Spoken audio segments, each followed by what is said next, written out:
Hey. Hey. All right, so tomorrow we're going to have to go catch bait because I don't know anybody that's got a trap in the water. So. Well, just bring a block of chum, and I got 2 cast nuts on the boat. Okay. They got holes in them? No, they don't have holes in them. Okay. They don't belong to Randy Towe. They belong to me. Well, that doesn't mean I have holes in them. Well, you usually rip yours up. You ripped up one that I give you. Well, it wasn't a very good net. I wasn't. I paid $250 for that net, son. I'll bring a block of chum, and I'll bring some rods. See if we can catch a snook for dinner. Okay, well, I'm gonna bring my 2 plug rods anyway. Okay. Oh, they're going with us? Oh yeah. Yeah. Okay. Yep. Be on your best behavior. Yeah, that ain't gonna happen. Okay. All righty. I'll see you in the AM. All right. See you then. Okay. All right. Bye.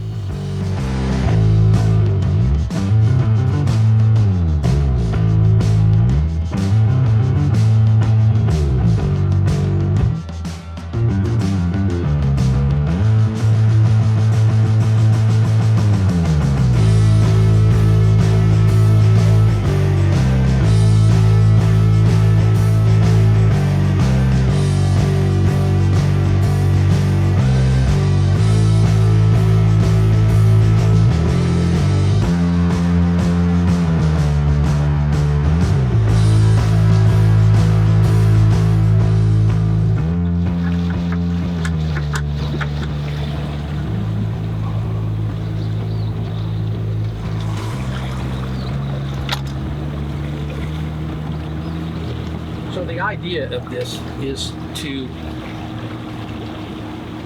for it to be just reality.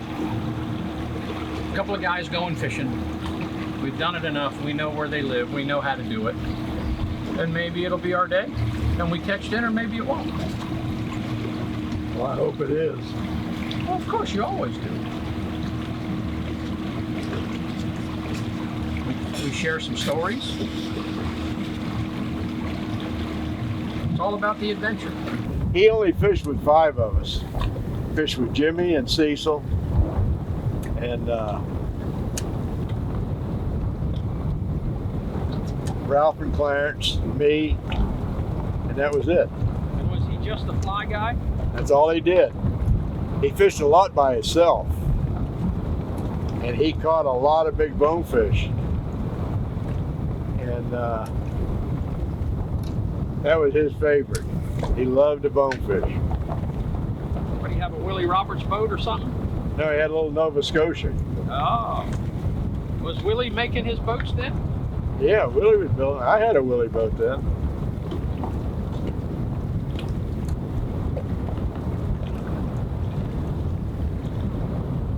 I had 9. 9 Willie boats? Yep.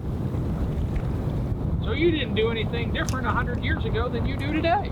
Nope. You still buy them and sell them and keep them for a while, and that's about it. you probably own more boats than anybody. Well, I had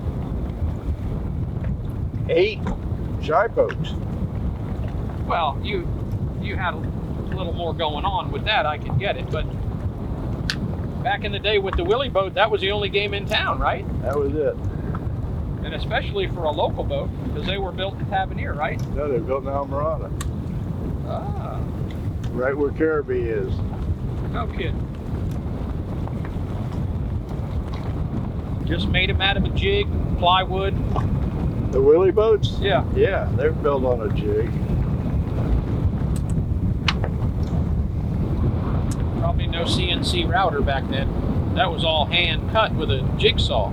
Oh yeah. Yeah, that was. That guy was an artist with wood, boy. I met him one time when he was in Tavernier when I first moved down. Yeah, that's where he ended up. Where Rick Justice's place was. Right.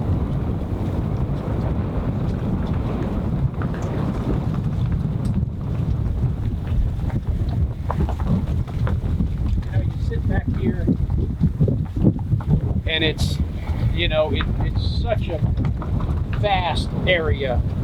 It all looks good. There's channels, there's flats, there's there's a million places where you think a fish would be.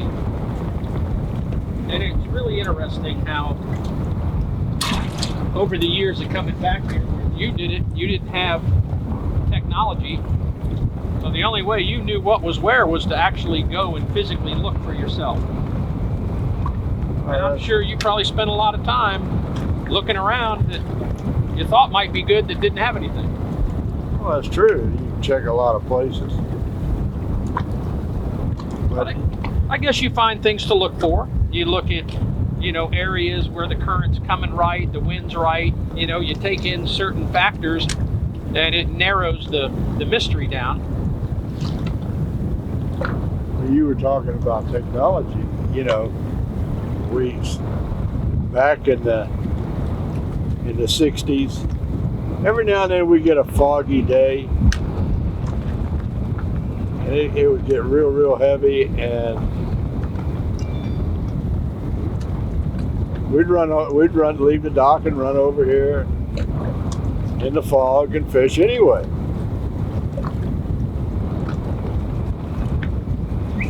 I run into Palm Lake one time.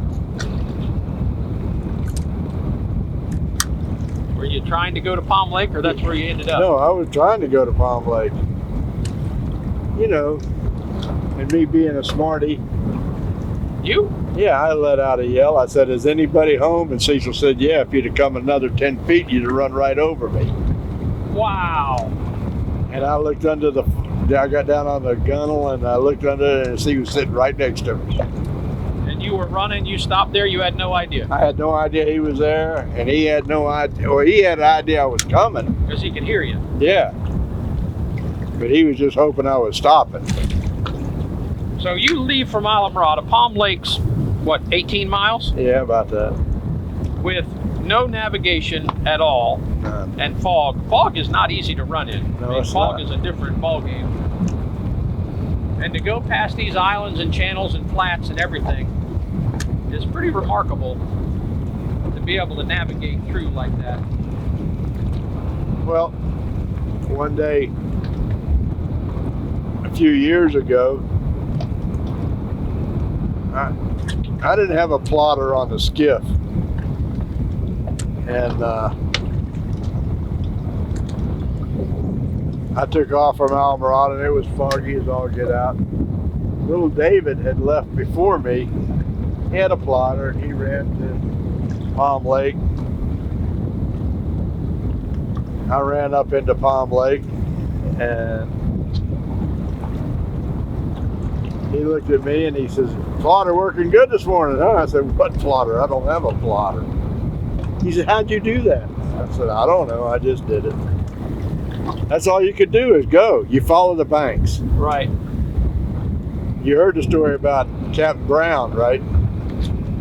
Captain Hank Brown? Yeah. Oh, there's plenty of stories about Hank. He took off one morning, he and Billy Pate in the Gold Cup, blowing and raining. Typical tournament day. Yeah. He was,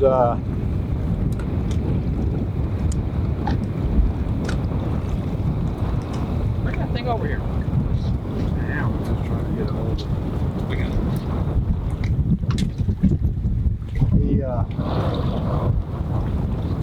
He took off. Look at there, where you go, boy. Billy says, "How you going to do this?" He said, "We're going to follow the waves." Follow the waves. All Yeah. right. I like the enthusiasm. And it was raining and blowing, and we were all sitting there waiting to go, and finally they just said there'd be no bimini start. Just go when you think you can go.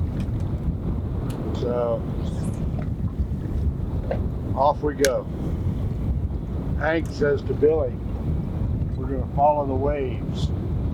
He said, that'll get us right over to Rabbit anyway. We'll go from there. So Hank takes off, and he runs and he runs and he runs, and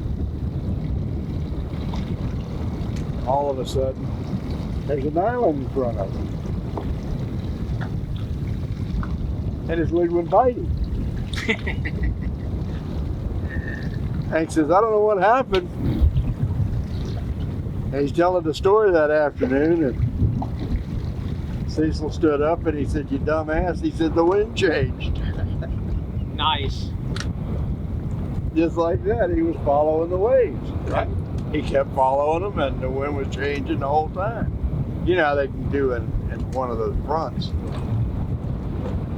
It's funny you say stuff like that, because I'm sure you, over the years, could look at the bottom and you knew where you were. You knew you were out in the lake. You knew you were on the edge of a bank. You knew something was going on. I turned it off just for now because it's overflowing. Yeah, it is. So you could actually run. I would spend a lot of times looking down. Oh, yeah. And, you know, you'd run over maybe a rocky spot that might have some snappers, or you might run over a tarpon and in deep water and go back and fish.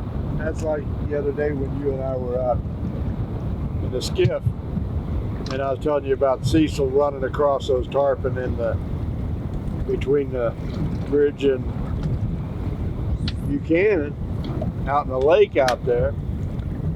To wake them up. I never looked down at the bottom out there, not thinking about the tarpon. And you were totally right by it, looking down a lot.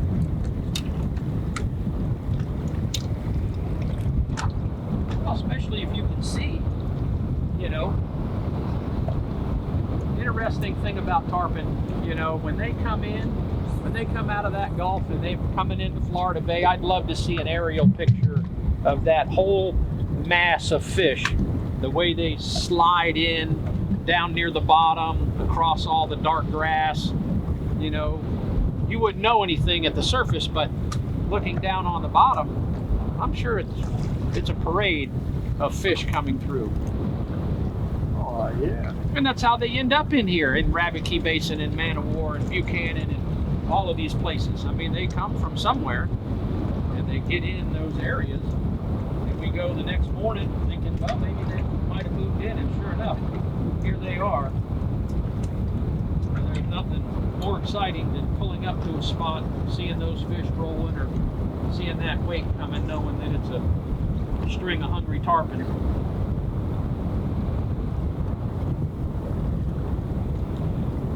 True. And there's no pressure on the angler, because you know he's going to throw a perfect cast, and you're going to hook one. Yeah. Right.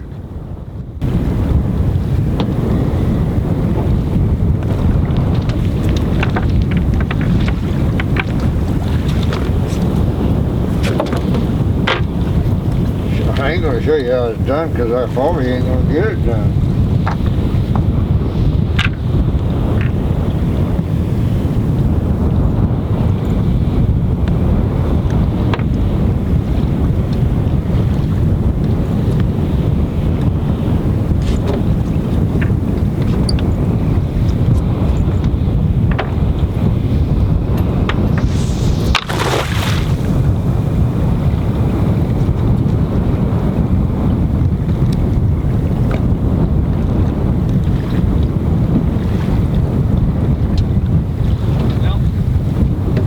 How'd that work out? What do you say we go fishing? I think we can go fishing with that.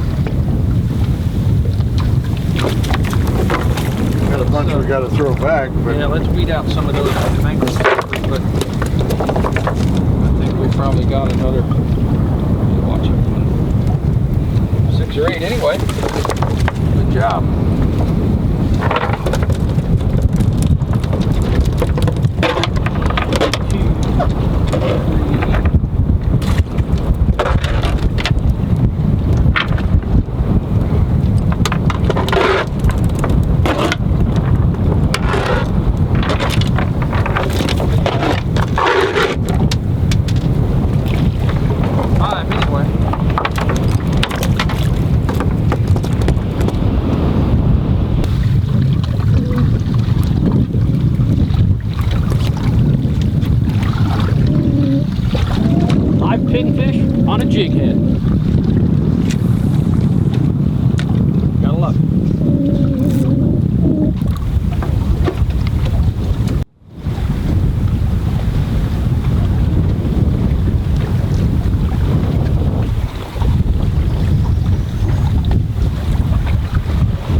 day.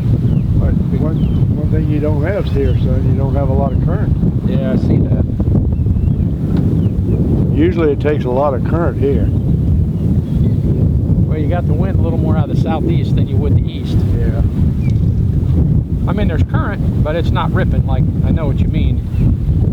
It definitely makes a difference with these things when you have a strong moving water versus a mediocre movement. I think it just has them more active in feeding. But we probably shouldn't spend a lot of time here if we don't get a bite, because there's other places to go, and sometimes you got to go to a few to find them. Oh, yeah. True. Fish out and wind in a snook. Some days it's a process.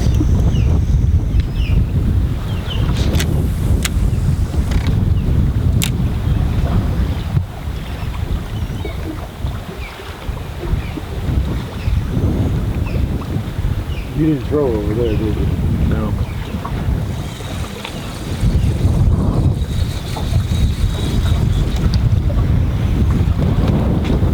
So 80 years old, huh, Billy? Yep.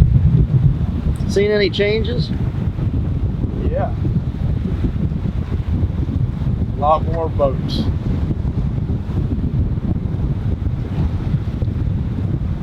When you started guiding, how many guides in Islamorada? In Islamorada, there were probably 13 or 14.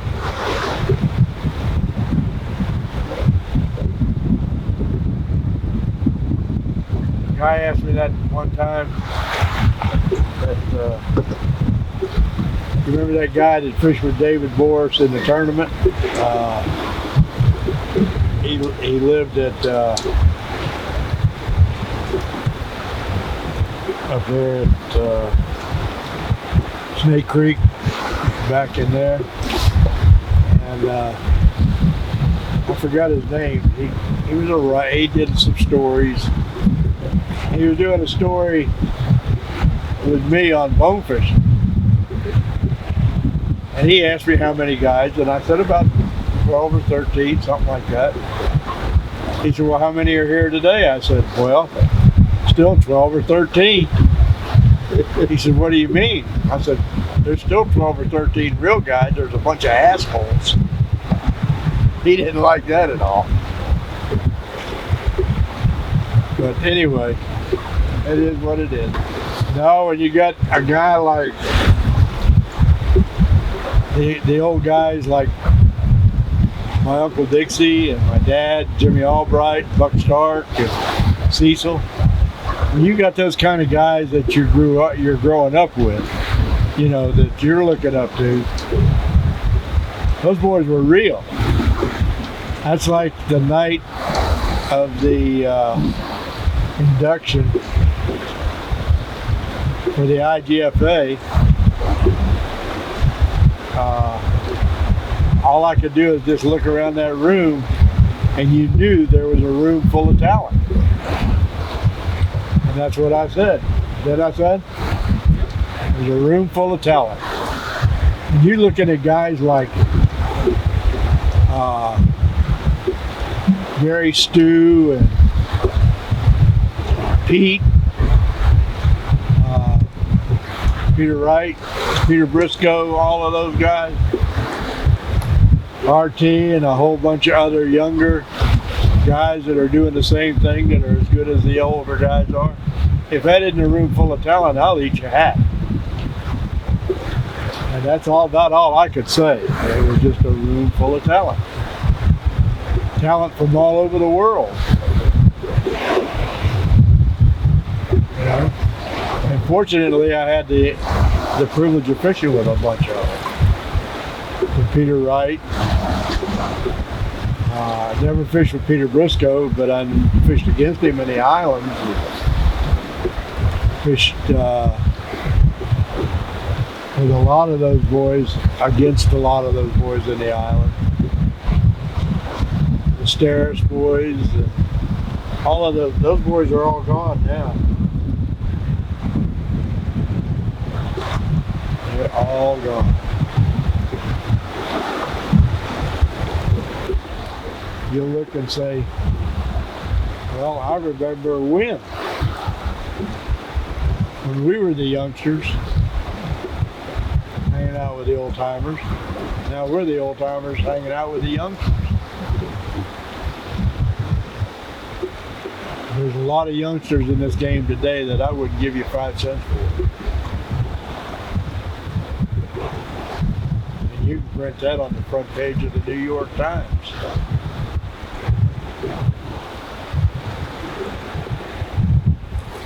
Those kids don't read the New York Times. Huh? Those kids you're talking about don't read the New York Times. True. That's true. No, we gotta get out of here. Yep. I don't know what you had, but I can't find them if it was. I don't know either, but he bumped it twice and the bait was gone.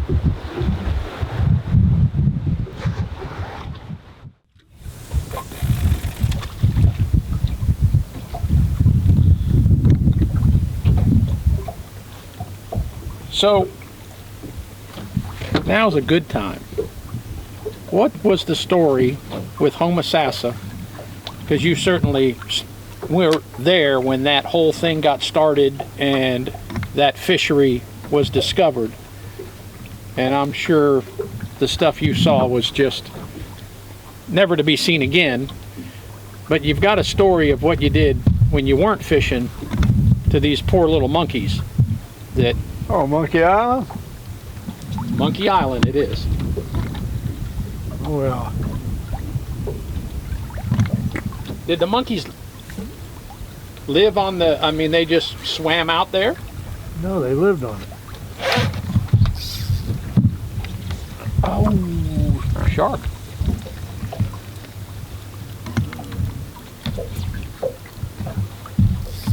I got a big motherfucker here. Back in the day, you were one of the first guys that got in on that Homosassa tarpon fishing up there. And it lasted for quite a while. And I'm sure it must have been awfully good for you to leave Islamorada to go up there for a couple of months and fish. Did the Keys guys find that? Or was it someone up there that knew how to do it that found them? The guy that found those was Harold Masters. He was, he owned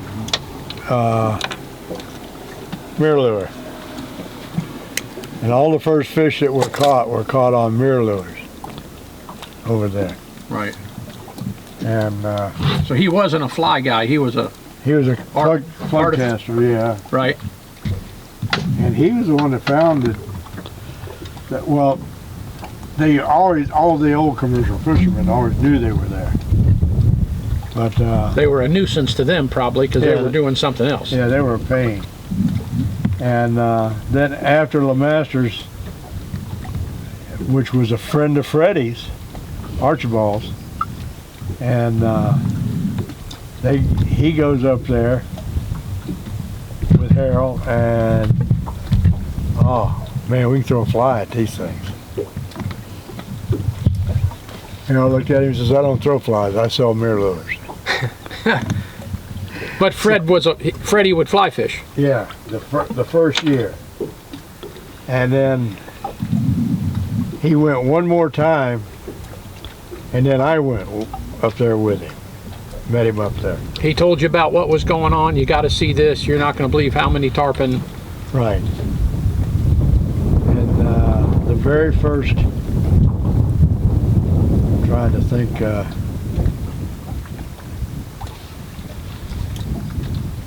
I guess it was Lopez, the first guy I had there.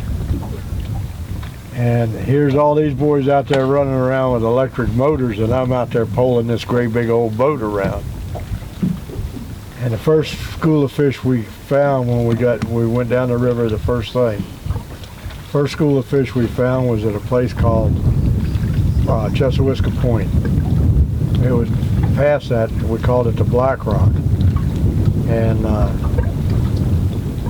he was tying a fly on, and I said, Jimmy, hurry up, there's a school of fish. I mean, there's a couple of fish in front of us. And he starts shaking.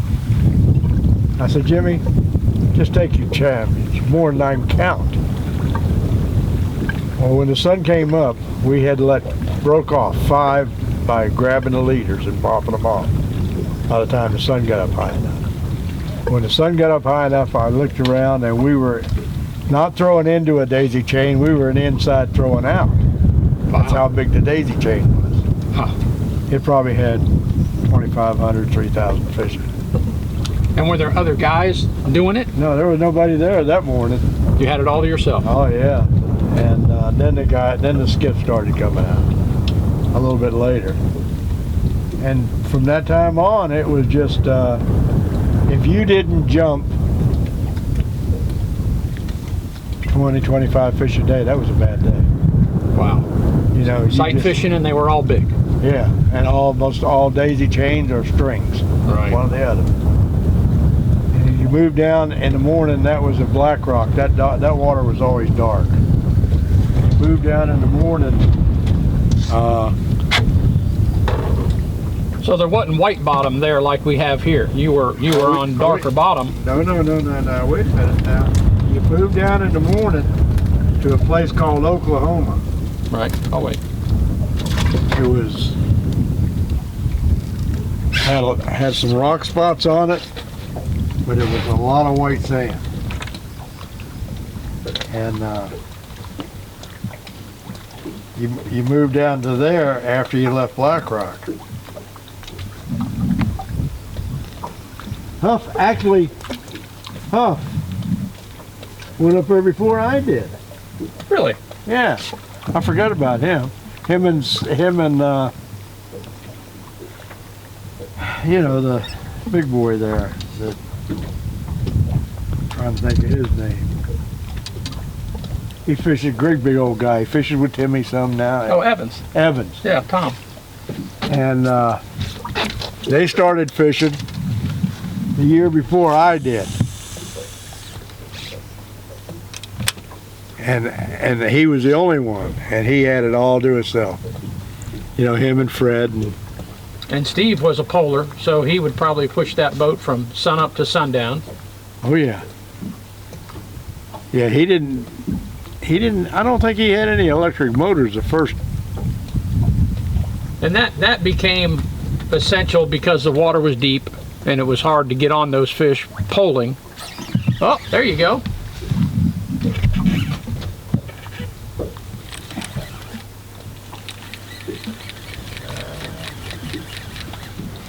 My fault, had no drag on it.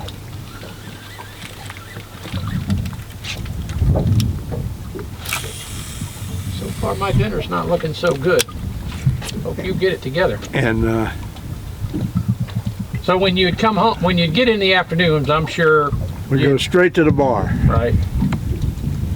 And we were sitting there, outside of the bar there, there's a little island called Monkey Island. That belonged to Trade Winds. That's where you stayed. Not Trade Winds. Yeah, we stayed there the first year. It was a hotel and bar and stuff like this. We all stayed there for a couple of years. And we were sitting there, and they had one monkey out there that only had one arm. And what we'd do is we'd take a big orange, cut a hole in it, squeeze all the juice out of it, fill it up with 151, put the plug back in it.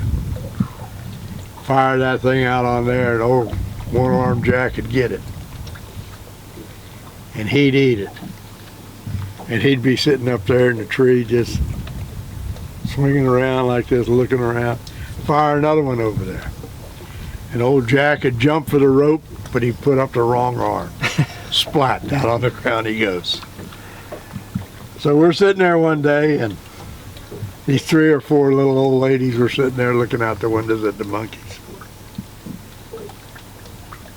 And old Freddie turned around and looked. He says, "Old Jerkin Jack's doing what he does best." He sit up there. Oh boy. And the ladies are sitting there and they're looking and they're looking and they're looking. Says, is he doing what I think he's doing? Freddie just turned around and says, yes, ma'am, he is doing what you think he's doing. And there were other monkeys. Oh yeah, there are other monkeys, but they couldn't beat old Jack to the grapefruit or the orange or whatever we were filling up. I can't imagine an animal eating a 151 shot that way. That had to twist them up in a big way. Oh, it did. Jack died of cirrhosis of the liver. I'm sure he did. Good grief. We had a ball. That was some big times back then, I'm sure. It was. And then it got discovered, and then everybody started going. And Well, let's put it this way. We had it for a lot of years. We had it by ourselves. And the last year I was there was 96. I had Everett Ehrlich. I remember him. And I was on the platform and we caught a fish that morning.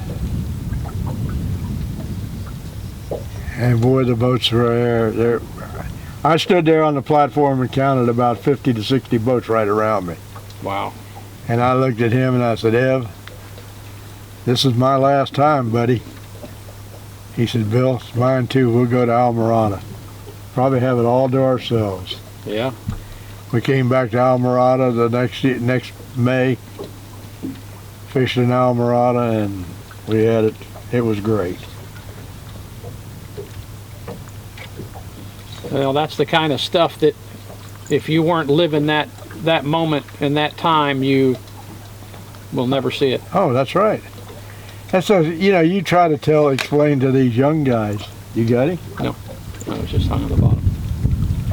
You try to explain to these young guys how it used to be, and they look at you like you're full of shit. Well, because they don't have anything to compare it to or relate it to. That's it. I mean, they can Google it, they can look at history, they can look at shows and pictures and everything, but it was a whole different game when you lived it and you saw it and you right. were, you know, a part of it. But you know, you take one of these young guys today and they'll go out and jump 2 or 3 fish, and that was a phenomenal day. But if we didn't jump 20 fish a day, we didn't have a good day. Yeah.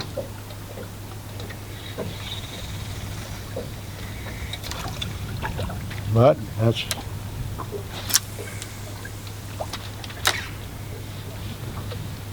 I'm on that damn tree. Yep.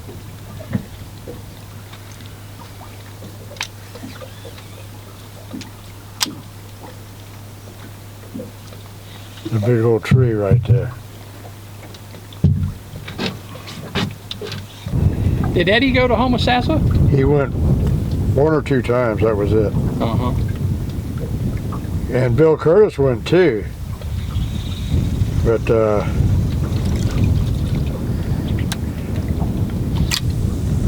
Curtis went to fish Little Carl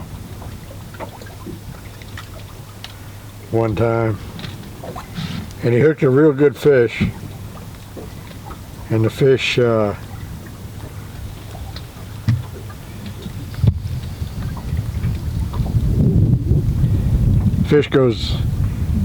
heads for the shore, and Curtis is after him,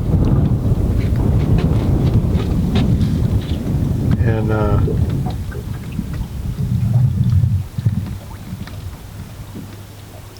he goes up in this creek. This fish goes, big fish. Fish goes up in the creek, and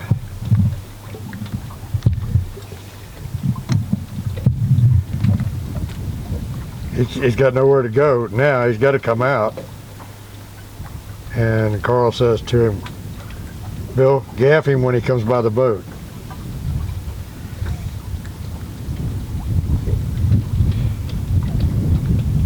Bill wouldn't gaff him. Swam by the boat and broke him off. Carl was pissed. Why wouldn't he gaff him? Scared of him. Wow. Did you know Curtis? Not real well. I mean, I knew him.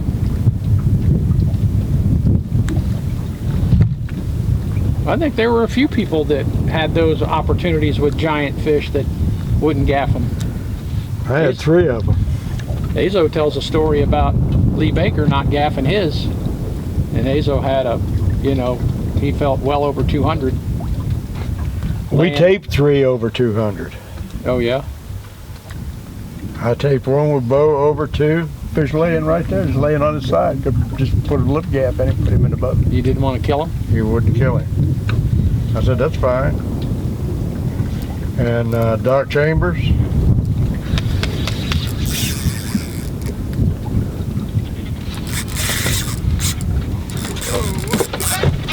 Oh, you bastard. What the hell?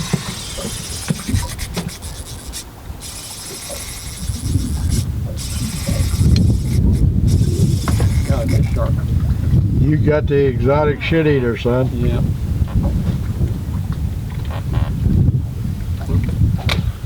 Probably gonna have to go do the trolling thing. We ain't gonna catch one with these sharks here.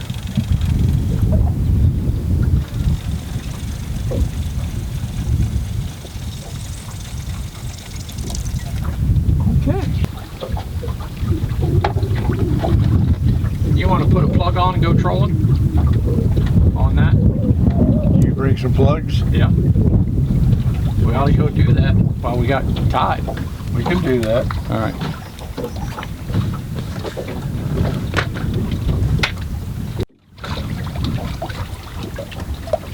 Okay, let's see what I didn't do. So you have to have that loop Yeah, in order for that not to work. not then like when the you- old Albright. And then when you put it in, you put it in facing toward you. And then it comes out at a 45. Okay.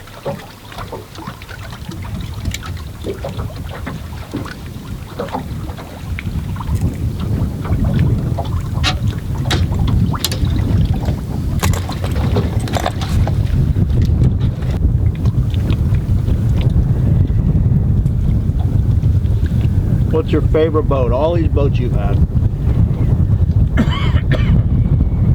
My favorite? Yeah. And this kind of boat? Oh, all of them.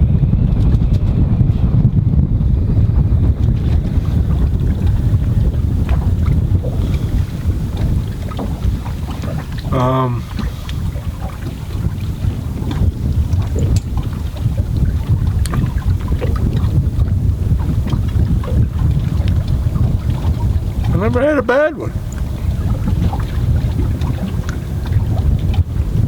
Some a little better than others.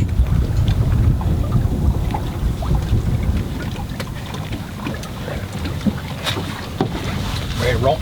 Yeah.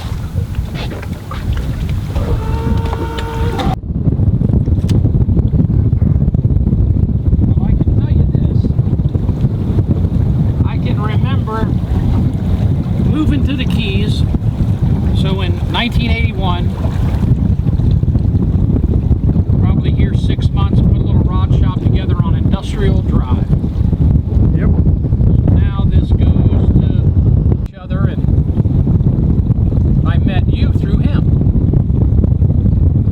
And I remember this like it was yesterday. So I'm at my shop, and a couple of days before I'm out at Flamingo, out somewhere, and I see this shy poke going about 600 miles an hour. And I see this rooster tail, and I'm just thinking to myself, man, what is that guy doing? He is in a hurry. So, I don't know anybody, I'm learning the ropes. So, I kind of get to the dock, and I start telling people about my day and what I saw and what happened, and somebody made a comment, said, well, that's Captain Bill Knowles. He fishes out of Lorelei. Oh. Yeah, he drives a blue and silver Ford Dually. I know. Wasn't really a common truck truck for fishing guides because, you know, we had a pickup truck, but you had horses and you were pulling the trailers and you had that whole thing going on. So now I'm kind of on the lookout for this dually and this Bill Knowles guy. So a couple days later that afternoon, Chittum comes to the shop. He says, "Hey, I got a friend of mine that wants to come see your stuff." And damn if it wasn't that silver and blue dually pulling up in front of my shop. And I'm thinking, oh, this is going to be interesting. And you get out, walk up, don't say much, look around, still not saying much. Hal's talking. You're just sitting there kind of quiet. We start talking a little bit. Next thing you know, you open up a little bit. You really liked what you saw and thought the rods were pretty cool. And I said, well, why don't I just make you one? And that pretty much opened the door with you and me. And obviously I did a lot of stuff with Chittum, but as far as you and I meeting for the first time, I'm pretty sure that was how it went down at that little shop on Industrial Drive. And I had made you some rods, maybe even fixed some of them back then, and next thing you know, your group of friends saw them and liked them, and hey, I need a rod or two for this guy, and the rest of it's history. You know, you took me under your wing back then, and I paid my dues, learned how to treat a customer on the boat. It wasn't about how good a fisherman you were, it was how you could spend your day with somebody and have fun, and they would want to come back and do it again, whether you caught anything or not. That's what was learned from you and Hank back in the day about the business of having a guide business. That's how you kept your business. That's how you got repeat customers. And I've done it ever since. And that's how I built my business here now 38 years later. So it's been certainly been a treat for me to still be able to do stuff with you and share the stories. And we're not done yet. I certainly hope not. Dinner ain't looking good. Dinner's gonna look good before we go home. Somewhere. You know, they could probably write a song about somewhere over the Snook hole. Maybe we'll come out with our own version of it. I mean, you look at this place and you go, it looks beautiful everywhere. There should be a fish on every corner. It's not always that way. No.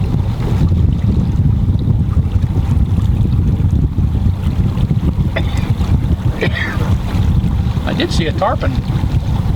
I don't know if that's what you saw, Bus, but I did see something. Looked like a tarpon in here. In here? Yeah, well, back there.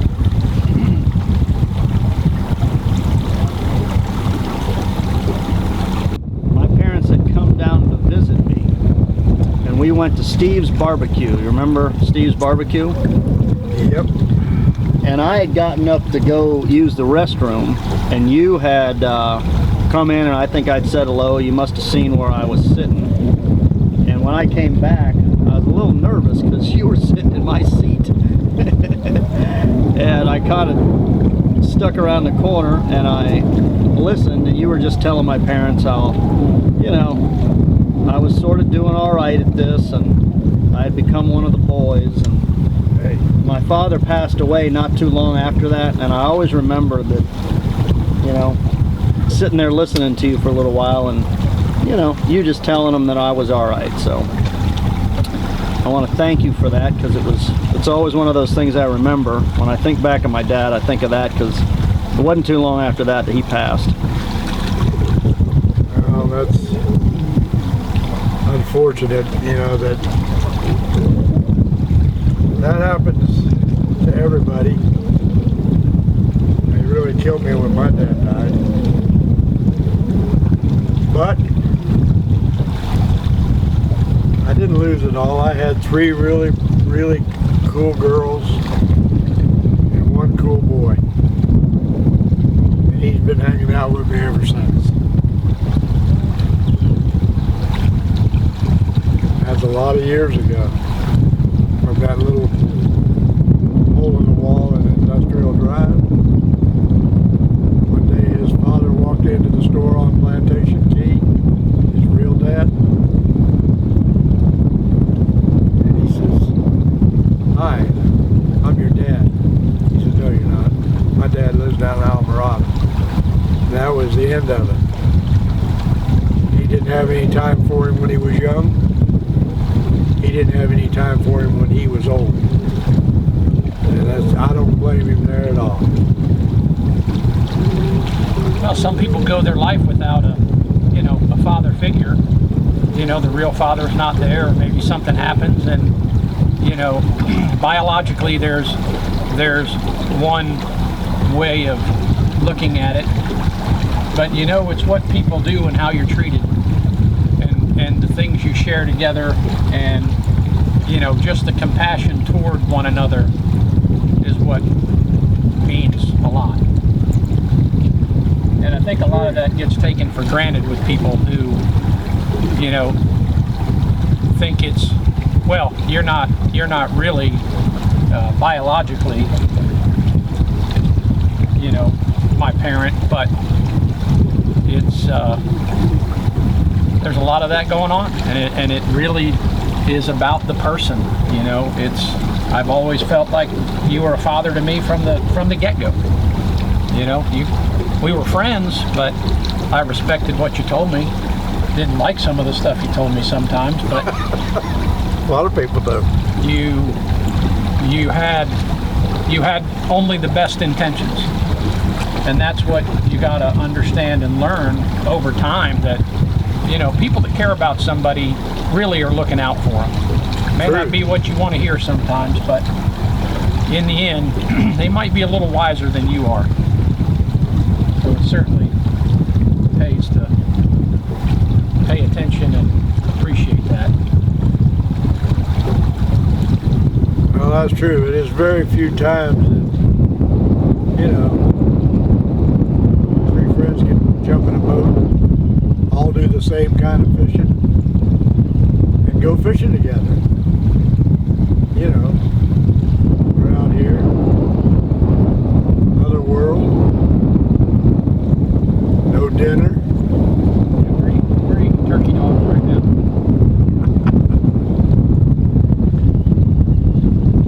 That's it.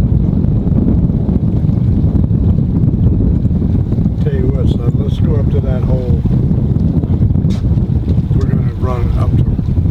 Number 2, you're on your bottom speed.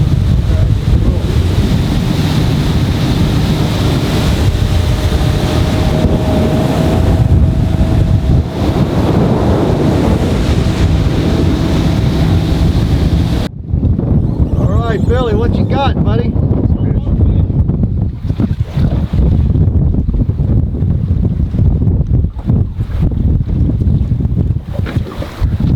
I'm hoping my dinner.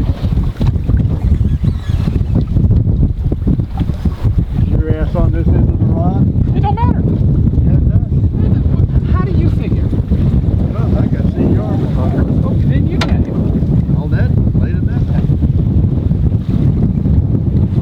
Start being a little nicer. You probably won't catch this. You'll get away. Probably a big cobia. Well, that would work too. You can have all of it.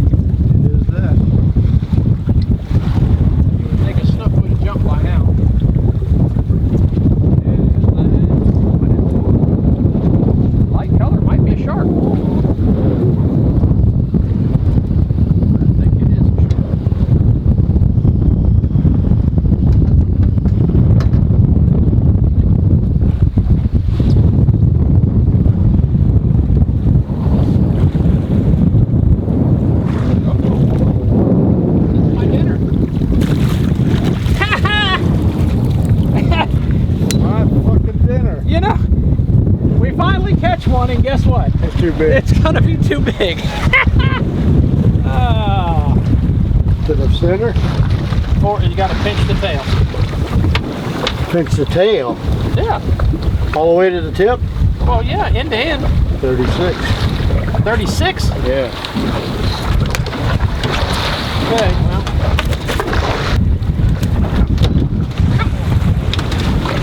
See ya.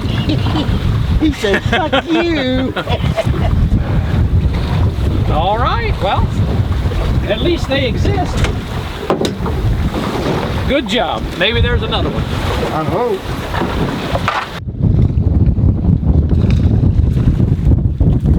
That's what I was catching up in out of that canal. That is a real trout.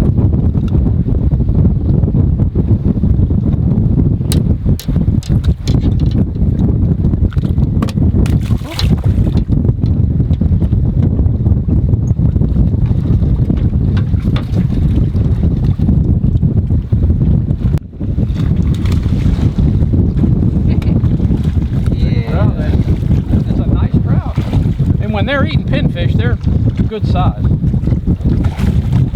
Thank you. I don't think we're in Kansas anymore.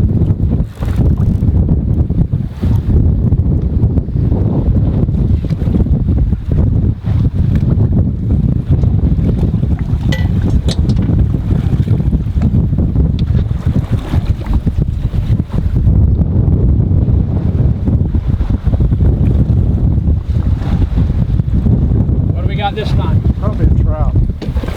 That's going to be a heck of a trout. Yeah, probably about 40 pounds. A 30-pound trout? All right. Well, more than what I got. I can't buy it.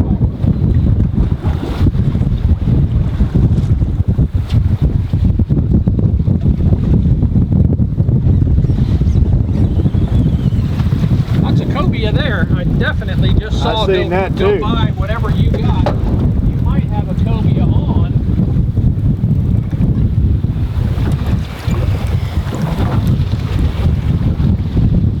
I'll get that out of your money. Let me get it.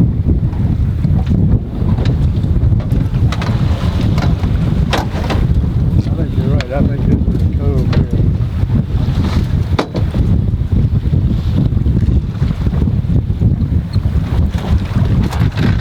If it's a cove, you got a lot of dinner, son.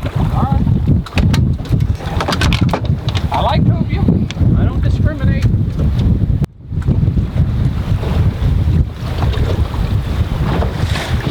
Or it's the bull shark and that was a cobia that took off the bull shark. Come up here. Yeah, but dude, you take him up on the bow. If he goes underneath of that thing, I can't go up.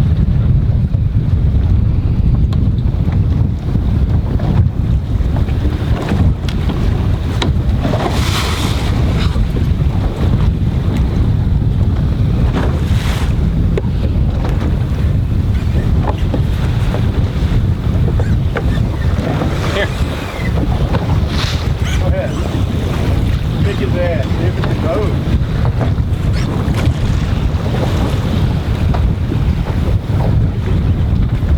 Cut me off. I don't know, your big snook pulled pretty good. He did.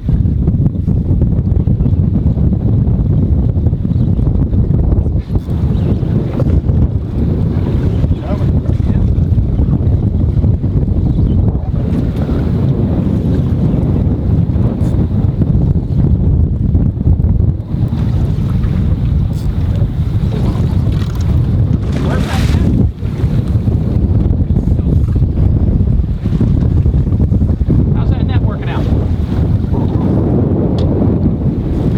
Man, I'll tell you what, I had it waiting for you. No problem. This swing's 32 7/8. Let's get his ass over here.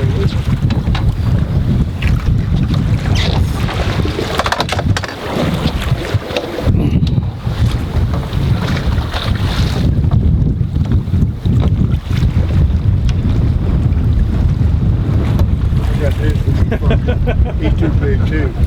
All right, well. Nothing you can do about that. Big as the last one. All right. Get a picture of it. Yeah.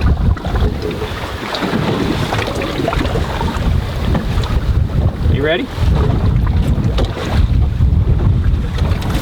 Here we go again. Come on. Here we go again.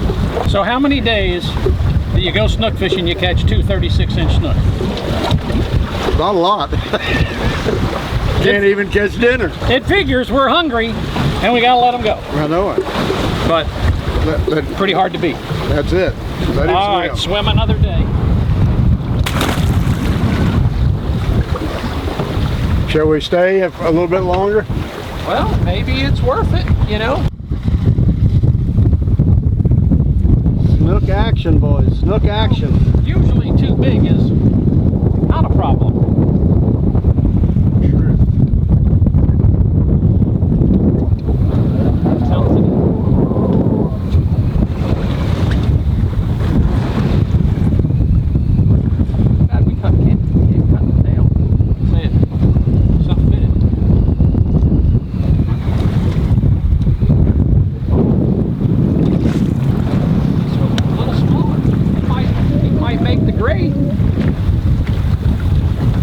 Come on, baby.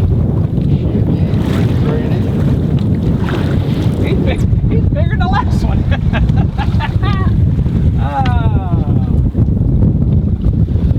Probably don't need to measure him. Oh. Well, He's a big fat pig. tell you what, these are nice to see. These Well, big there you fish are. like that. Tell you what. You got to imagine how many babies they could have. Oh yeah. Well, let's let him go to Go ahead. get her job done.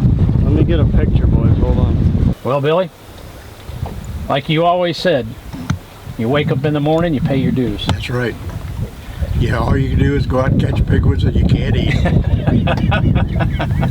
You know, we didn't catch a snook for dinner, but we caught some really big ones, We did. and we had a great day on the water. We made some more memories. Without a doubt, my boy. Without a doubt. It's been a lot of fun hanging out with you for over the years. It's just too bad you didn't start when I did. Well, no, because I'd probably be gone. No, you wouldn't. No way I'm going to live to be your age. Oh, you So, might. You might. You got the best of me. No, no, no. Not yet. We got a little time left. We got a lot of time left, and you got to build a lot of rods. That is true. You know. Well, something I love to do, and it was great to make some memories again with you. And I look forward to it again. Oh yeah, without a doubt. I want to do it again. We had a great day the other day chasing those tarpons. That's true. You know. And But that's what it's about. yeah, You don't always get a hit, but you still got to go to the plate and take a swing. that's it. That's exactly right. Well, And we'll it's- certainly do it again. we can do that. We can definitely do that. All right, let's get this thing home. Okay. So you get to drive going home. Okay.